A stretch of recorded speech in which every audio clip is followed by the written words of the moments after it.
I'd like to acknowledge the Indigenous custodians of the land on which we meet and to pay my respect to their elders, past and present. And it's really lovely to be here amongst so many like-minded people to discuss these projects. Very exciting. So what value does listening to the past or performing the past have for people living now? I agree with Mark Smith's description of the importance of the senses in the article Futures of Hearing Pasts, when he says, the most thoughtful curators are anxious to historicise the senses so that visitors get a sense not only of the sounds of the late 19th century, but what they meant to people at the time. Rather than simply feeding sounds to ears, we need to help visitors understand the context in which those sounds were produced and how their reproduction can tell us not only about the nature of the past, but about our own intellectual preferences and prejudices. By keeping historic house museum instruments playing with both authentic repertoire and newly composed music, we better connect with our community and develop new audiences as we engage in a continuing tradition of shared music making in historically significant places. This is just an overview of personnel. There have been other people, of course, in the mix, but they're the key personnel. So just a little bit of background. In 2014, I was awarded funding from the ACT Heritage Grants Program to recreate and record samplers of the kind of music that would have animated 3 historic museums, house museums, using sheet music, oral history recordings and restored instruments belonging to each home. Examples, where possible, played on instruments belonging to each home, illustrate the cultural tastes of the different classes and personalities of people who inhabited each property. In collaboration with ACT Museums and Historic Places, the piano at Mugga Mugga and the piano at Lanyon are now restored. The Calthorpes pianola was in quite good condition. The violin at Mugga Mugga was restored in 2013 so that it could be played when I gave an oration there. The project has provided the catalyst to prioritise the repair of musical instruments in these houses, safeguarding these fragile objects for future generations. And it sort of comes to a problem that we all have of how do you get funding for these kind of projects, how you do unite different interests. And because I'm kind of hovering outside the structure of ACT Historic Places, and because I'm a visiting fellow at ANU and because I have a curatorial position, I think the closest description the house manager came up for my role is as good fairy. You can access funding in ways that perhaps when you're part of a system, you can't. It's quite interesting. Anyway, the conundrum at the heart of my collaboration with ACT Historic Places is the question of whether a historically significant piano is a piece of furniture or a musical instrument. For a curator or a house manager, the piano is primarily an artefact with provenance to the house, which must be preserved in a condition as close to the original state as possible to safeguard its historic value. For musicologists, a piano is not fully itself unless it's played. And in the course of our association, the ACT Historic House Manager and I have reached a harmonious agreement over the sustainable use of historic instruments, although there have been lots of sharp intakes of breath along the way. Partly, what you were saying about feeling at home, and Neil Perez da Costa, you feel so at home that you find yourself leaning against things. You must not lean on the Pise wall. Anyway, restoration of the pianos has been carried out by Chris Leslie, a Canberra piano technician who works on the pianos at the ANU School of Music Historic Keyboard Museum. Listening to the Past has recorded sound worlds for each house museum from material recorded on the instruments in situ, and we've held concerts where the number of people attending is strictly controlled. Again, that's a common theme we've all been battling with. We have an archive of pre-restoration sounds for use by future composers and as a preservation record. Recorded material will be integrated into audio tours and featured on the House Museum websites, which it now is.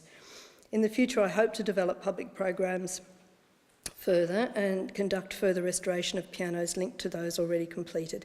In particular, at Riversdale, there's a National Trust property owned by the Twynham family, who married into the Cunningham family from Lanyon, so there's a connection there, and a very early Clementi piano, which is quite attractive.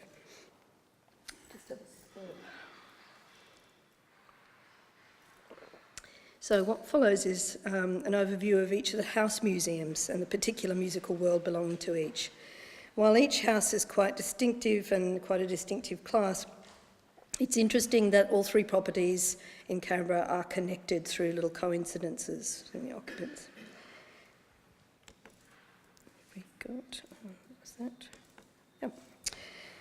Calthorpes House is the newest of the house museums and built in 1927 and occupied by Harry Calthorpe, an auctioneer and stock judge, his wife Della, their two small daughters Dell and Dawn, and their maid Agnes, who moved to the house in Red Hill from Queanbeyan. The family lived there together until World War II, when Dell and Dawn were married. In 1984, her family sold the house to the ACT government to be preserved as a house museum for future generations. The house remains intact, with the household objects and furnishings as much as they were left in 1979 when Mrs. Calthorpe died. So the house represents fashionable style and taste of the 1920s, and the design with its passageways and hallways reflects the architect's intention to separate physical spaces and social distances between the different occupants of the house. So that's one thing I've been looking at, what kind of sound spill would you get between those two areas? The Calthorpes documentation collections hold memoirs, copious lists of favourite songs, and many oral history interviews with Dawn Waterhouse. So reconstruction of the musical life of the house has much evidence to draw on. Dawn and Dell, while in their 90s, have been very keen members of all the events at the house. You can't stop them. They're there, part of the action, and they will correct you if you get things wrong. The house repertoire compromises musical tuition books used by the girls and a large collection of popular songs, as well as a substantial collection of pianola rolls, which were a favourite part of the family music life. Dawn describes how she and her sister gave a concert soon after moving into the new house, using the sitting room as a stage and the dining room doors as the curtain between the stage and the audience. Dell sees to it that we have music of one sort or another, piano, gramophone or piano. Mother loves Moonlight Sonata or a Chopin waltz. I love Knee Deep in Daisies. Our theme song is Always. Pop gives renditions of songs he performed in his youth, excerpts from Our Miss Gibbs, Choo Chin Chow, The Cobblers, Prisoners, Veteran Song. Pop says a song is a blessing and should be exercised with the same zest as magpies do. We all love the pianola rolls and can sing the entire Rose-Marie pianola roll without looking. We swoon on Shine On Harvest Moon. Dell plays Trees and we try to harmonise the last bars. Pop and Mother show us how they vamp on the piano or dance to the Destiny Waltz. So these are couple of slides. That's the Victor pianola, very popular part of the Calthorpes collection.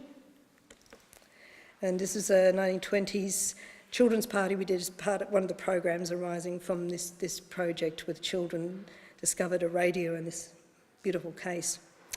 So public programs have been based on guided tours linking recollections about particular songs to the occupants of each room and culminating with the audience singing the household repertoire around the piano. Dawn and Dell, as I've said, are very much part of these sing-alongs. So the sound sample here, robust performance.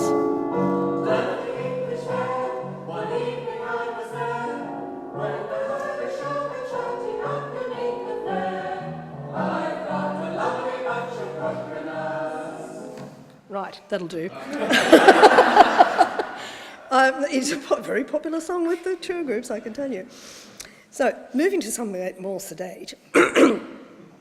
In contrast, knowledge of music at Lanyon Homestead is based on oral history recordings, mainly with the children of farm workers who lived at the homestead. So we're kind of moving several generations back from settlement. And newspaper reports of social events of the era. Some papers, some list of employees. The documentation is very fragmented, and it's something that does require a lot more concerted effort, in which I'm hoping that I will get further funding to really focus on this. John Lanyon and James Wright chose the location of Lanyon as the home station of their pastoral enterprise in 1835. John Lanyon returned to England in 1836, never to return, and William Wright joined his brother in that year. The pair benefited from the allocation of assigned convicts, and from 1836 to 42 had an average of about 35 labourers, predominantly Irish, and a nursemaid to look after William's 8 children, who arrived after he married Mary Davis in 1838. It was the Cunningham family who in 1848 took advantage of the foreclosure on Wright's land to step in and buy Lanyon. The Cunninghams achieved the prosperity denied the Wrights, and the 1860 house completed at Lanyon was a dignified home built of local materials. There were 60,000 sheep and a piano. Up to 50 people worked at Lanyon in the last years of the 19th century, living in a self-contained community with workers' homes doubling as schoolrooms and post offices.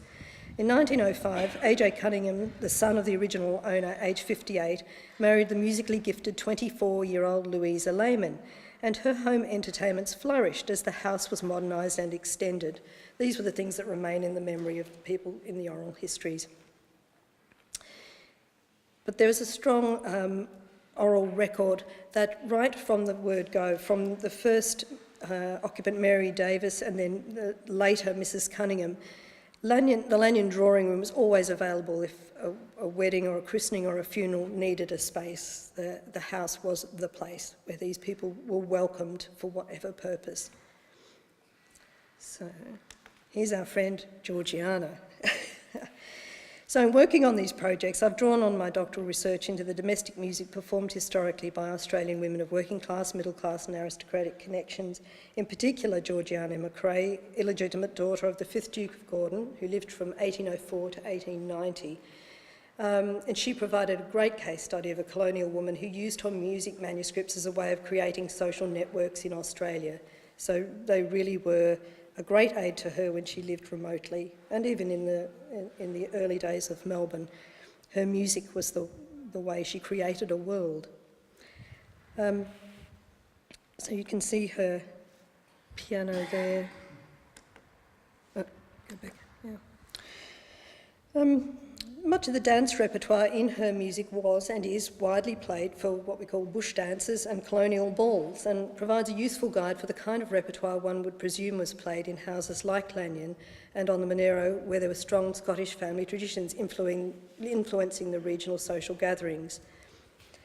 In 1926, the Cunningham family sold Lanyon to Harry Osborne for his newly married son. Then in 1930, the property was sold to a Sydney businessman and resumed later in 1974 by the Commonwealth. Like Calthorpes House, Lanyon also preserved class distinctions in the architectural design of the house and the behaviour of the family members towards the farm workers and their families. Some of the best evidence about the musical life of Lanyon is preserved in interviews with farm workers' children, and these were conducted by Susan Mary Withercombe in 1988. Here, Lily Cregan recalls her father and his use of the phonograph. An interesting thread in this research project has been music in the landscape. People often refer to hearing and making music, but then relating it to the landscape. So this little track. They used to put the records on the old phonograph, and they'd love to walk out and lean on the fence and listen to it. Then he'd stroll back in and put another one on and listen to that, backwards and forwards. He enjoyed that.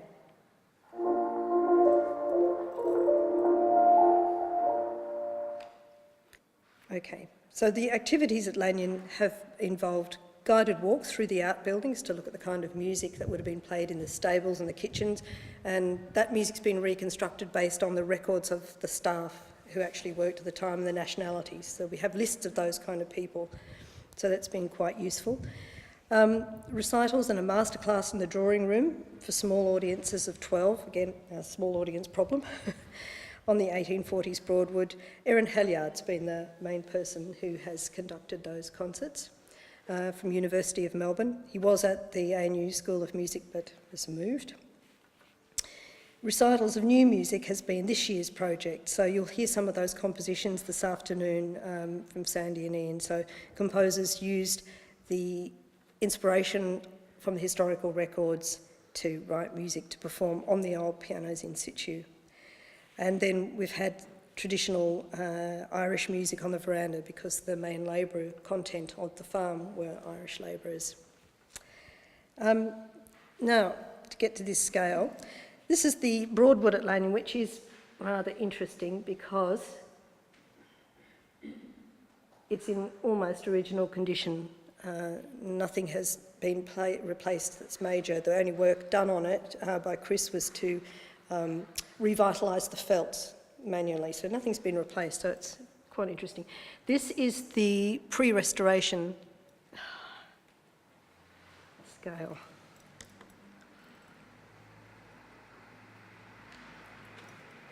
The chromatic scale descending from the top G, which is the top of the keyboard in this case.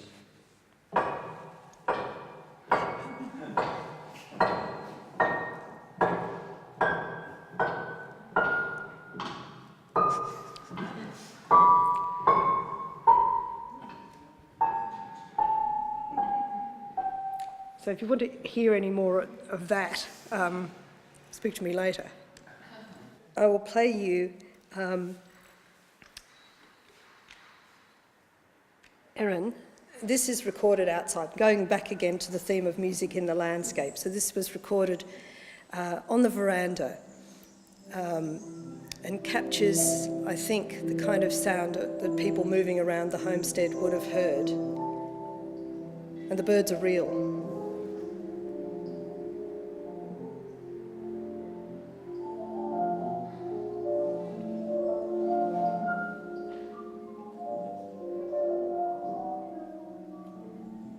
I think this was one of the nicest moments was when the piano had been restored and I couldn't resist playing a little bit of it, and one of the house guides had been out to collect the mail, walked right out along the road and come back, and she's just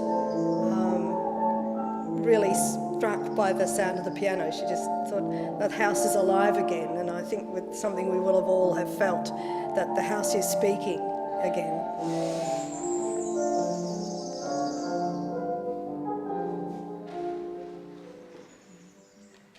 So, all right, moving to Mugga Mugga.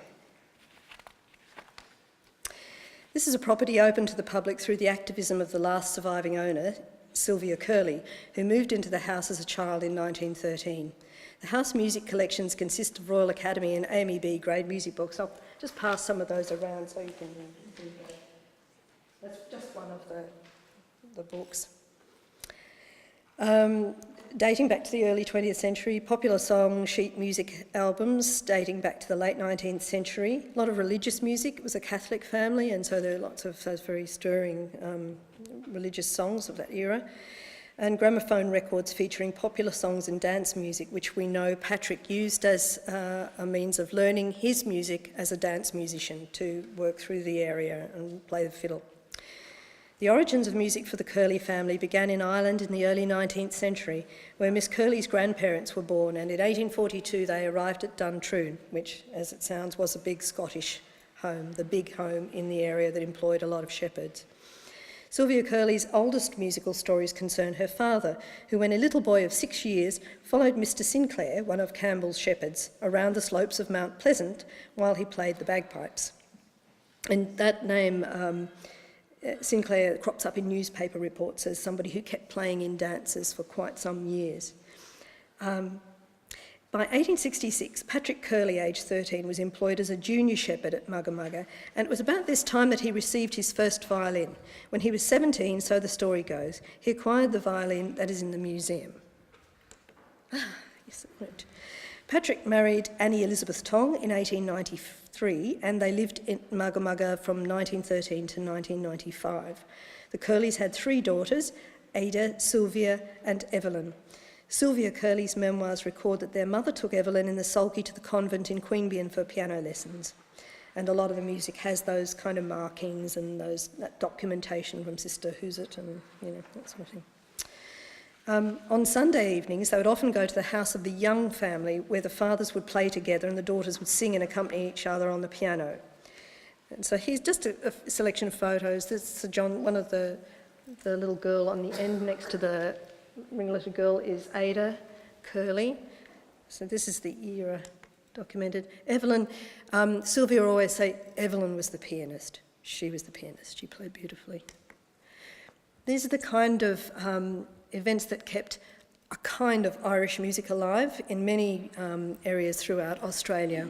These sorts of Eisteddfods and Irish nights. So this dates from I think, the 1940s. It's quite a late paper. The Curley papers are not meticulously catalogued simply because there was no documentation and dating it when they were handed over. So it's a work in progress. These are the kind of things, you know, the Kerry dance. So they were traditional tunes, but a bit, as you were saying, you know, they would be, what's the word?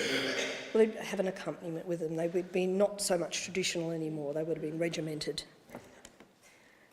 Okay, so this is the piano, and here we are. This time it won't have a scale. It'll be a nice little tune, played by Ian. Pre-restoration.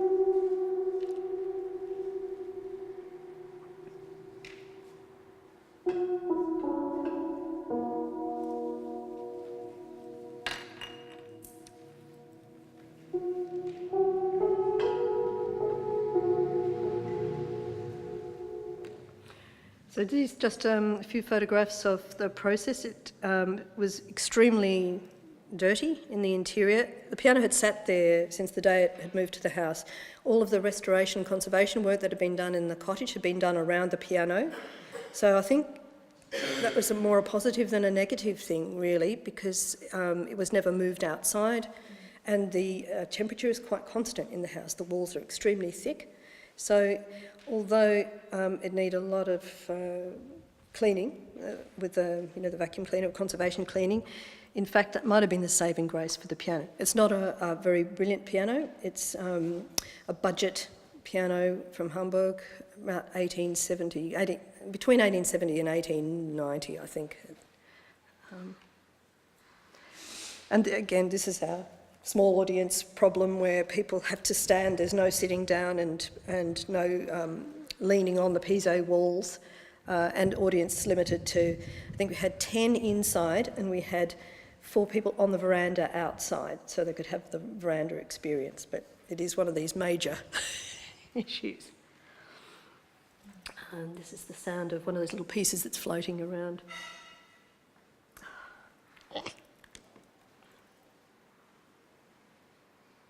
Come on, there we go. And so these are the girls in their early days, Sylvia and Evelyn. This is after the piano was restored, so it's just one of those nice little studies. Anyway, that's a snippet of that. So these are the events that we've had. They're to be found on the website. So just as we head towards the end of the presentation, this interview explains the musical world of the Curley family in Sylvia, the surviving daughter, in her words. Patrick is the central figure. Her mother doesn't get much of a run in her memoirs, so it's quite interesting, the dynamics in that family. Sylvia describes how her father integrated popular music learned by ear into his repertoire. She also touches on how valued he was in the region from his earliest days playing the violin. The big house, the Campbell family at Duntroon would invite him up to play for their daughter's dance lessons, and then he's in the newspaper as playing around at dances in different woolsheds, balls for funding for the local hospital, all those kind of good causes. So he's a musician who really is firmly woven into the district.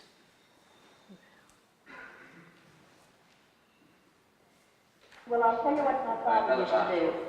Over there in the corner, along there, stood the radio. Now, 2CA was the first radio that came from many years ago, and my mother purchased, I think it was a politician, Mr. Beale, was selling his goods in Chatham, and she purchased his set, and it was run by a car battery, and the table and everything all there connected up. And so Father would listen to the music on 2CA and all the tunes, and this is in his retirement years, poor Father. And then he'd come across to the piano, and Mother would hear him, she'd be up there cooking, and he'd try out, and in no time he'd be playing that tune. He was a musician, he was. And his violin is with me down there, it's going to come out here. It's a beautiful old violin. And he used to be asked to go and play at all the dances and places. And in the very early days, the governors had done to send for Patrick Curley, young Patrick Curley, to come along and play the music for the Miss Campbells and Mr. Campbell's, the boys and girls to learn to dance. That's the early Campbells. The old-fashioned, the quadrilles and the lances, something that you wouldn't dance to. You wouldn't know how to dance the quadrilles and lances now. No, all those old tunes. It still has a tune. I know, but I'd like to get it cleaned out. So the musical history of Canberra's house museums offers many touching homely episodes like these. But in uncovering and recreating the music played in each house, we may also, in the words of John M. Picker, trace 19th century orality as it became newly urbanised, industrialised and commercialised, that is to say, newly modern. Listening to the past enables visitors to hear the Australian historical journey of expanding settlement by sharing in the recreation of the musical accompaniment to life in the past. Thank you.